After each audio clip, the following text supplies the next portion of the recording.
વિદ્યાર્થી મિત્રો, આ વિડીયોમાં જોઈશું ધોરણ 9 અંગ્રેજીના મહત્વના ફંક્શન જે તમારી વાર્ષિક પરીક્ષા માટે બહુ જ ઉપયોગી રહેશે। તો વિદ્યાર્થી મિત્રો, તમામ જે તમારા પેપરમાં પૂછાઈ શકે એ બધા ફંક્શનનું ડિસ્કશન આપણે આ વિડીયોમાં કરીશું। તો તમારી ફંક્શનની તૈયારી અહીંયા કમ્પ્લીટ થઈ જશે। બીજું વિદ્યાર્થી મિત્રો, ડિસ્ક્રિપ્શનમાં તમને ઇંગ્લિશના અન્ય મહત્વના વિડીયોઝ મળી જશે વાર્ષિક પરીક્ષા માટેના, તેમજ અન્ય વિષયના IMP પણ મળી જશે। તો સૌથી પહેલું જે ફંક્શન છે એ એક્સપ્રેસિંગ એબિલિટી। હવે એબિલિટી એટલે ક્ષમતા, બરાબર કે ભાઈ ક્ષમતા બતાવતું હોય કોઈ વાક્યમાં, તો હવે ક્ષમતા કેવી રીતે બતાવે? એક તો કેનથી બતાવી શકે અને બીજું એબલ ટુ, બરાબર, મતલબ કંઈક કરી શકે। જેમ કે Sohan can drive a car, I am able to make video daily, બરાબર કે ભાઈ સોહન કાર ચલાવી શકે છે, હું રોજ વિડીયો બનાવી શકું છું। મતલબ આ શું બતાવે છે? ક્ષમતા કંઈક કરી શકે તે દર્શાવે ત્યારે આ ફંક્શન આવે, બરાબર। એકદમ સિમ્પલ, મોટા ભાગે ઇઝી હશે, કેન હશે, બરાબર, અથવા એબલ ટુ હશે। તો એ ધ્યાનમાં રાખજો। જ્યારે જોડકામાં અહીંયા એક્સપ્રેસિંગ એબિલિટી હોય ત્યારે તમારે વાક્યમાં જોઈ લેવાનું કે ભાઈ કોઈ વાક્યમાં કેન છે કે નહીં, અને જો વાક્ય પૂરું કરવામાં તમારે એક્સપ્રેસિંગ એબિલિટી કહે તો કેનથી વાક્ય બનાવી દેવાનું, ઓકે। ત્યારબાદ મિત્રો નેક્સ્ટ જે છે એ છે એક્સપ્રેસિંગ નેસેસિટી। આ નેસેસિટી એટલે જરૂરિયાત। તો જરૂરિયાત દર્શાવવા માટે આ ફંક્શન વપરાય। આ જરૂરિયાત કેવી રીતે દર્શાવાય? કે મસ્ટ, સિમ્પલ, તમારે ધોરણ 9માં બસ આ એક જ છે, ભાઈ મસ્ટ આવે એટલે એક્સપ્રેસિંગ નેસેસિટી આવે। જેમ કે you must take off your shoes out of the class, તમારે ભાઈ ક્લાસની બહાર જે તમારા બૂટ છે, શૂઝ છે એ બહાર કાઢવા જ પડશે। તો આ શું બતાવે છે? નેસેસિટી બતાવે છે, જરૂરિયાત બતાવે છે।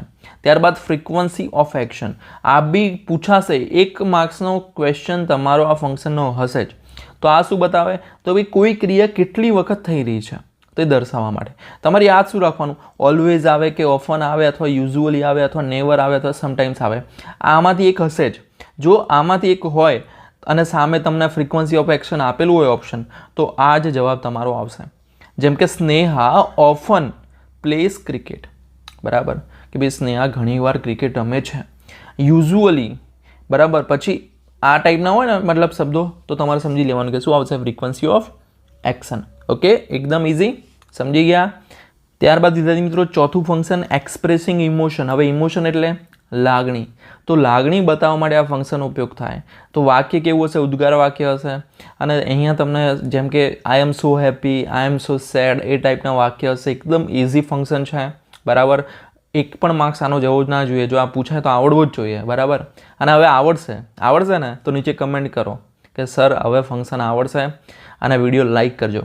ત્યારબાદ કમ્પેરિંગ એટલે સરખામણી કરવામાં આવે, બરાબર કે ભાઈ કમ્પેરેટિવ ડિગ્રીનો અહીંયા ઉપયોગ થશે, બરાબર। નાનપણથી આપણી કમ્પેરિઝન કોઈની કોઈ જોડે આપણા માતા પિતા કરતા હોય, બરાબર કે ભાઈ તારા કરતાં પેલો હોશિયાર અથવા તું પેલા કરતાં હોશિયાર, એવી રીતે।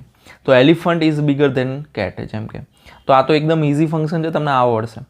ત્યારબાદ એક્સપ્રેસિંગ અલ્ટરનેટિવ, તો જ્યારે વાક્યમાં વિકલ્પ આપવામાં આવે, બરાબર, હવે કઈ રીતે આપવામાં આવે? તો ઓરનો ઉપયોગ થાય, આઈધર ઓર ઉપયોગ થાય, અથવા નાઈધર નોર ઉપયોગ થાય, બરાબર। તો ભાઈ જેમ કે Manoj will eat an apple or a banana, Manoj સફરજન ખાશે અથવા શું ખાશે? કેળું ખાશે। I am going to buy iPhone or Xphone, હું આઈફોન લઈશ અથવા એક્સફોન લઈશ, બરાબર। ઓર છે, આઈધર ઓર છે, અને બીજું નાઈધર નોર છે, ઓકે। હવે આમાં શું થાય? આઈધર ઓર એટલે તો અથવા, આઈધર ઓર એટલે આ અથવા આ, અને નાઈધર નોર આવશે। આય નહીં અને આ પણ નહીં, બંનેમાંથી એક પણ નહીં, બરાબર। ત્યારબાદ મિત્રો મોટાભાગે ઓરનો જ યુઝ થશે તમારે, અથવા આઈધર ઓર। નાઈધર નોર આવવું તો ના જોઈએ, પણ આવે તો પણ હવે તમને ખ્યાલ આવી ગયો હશે કે ભાઈ આ આવે તો આપણે આ જ કરવાનું। ત્યારબાદ સિકિંગ ઇન્ફોર્મેશન, તો જ્યારે કંઈક માહિતી મેળવવી હોય, ક્વેશ્ચન પૂછવામાં આવે, બરાબર, 2 ફંક્શન છે, એક ઇન્ક્વાયરી પણ આવે, ઓકે।